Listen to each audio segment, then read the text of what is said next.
ఒంటరితనం అటుపై నిరీక్షణం అసలే ఒంటరితనం అటుపై నిరీక్షణం అరెరే పాపమని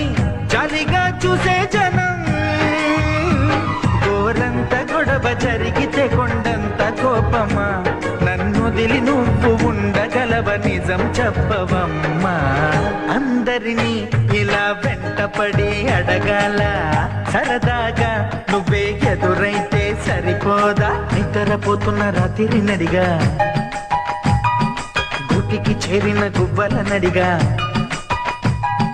చల్లగాలి నడిగా ఆ చందమామ నడిగా ప్రియురాలి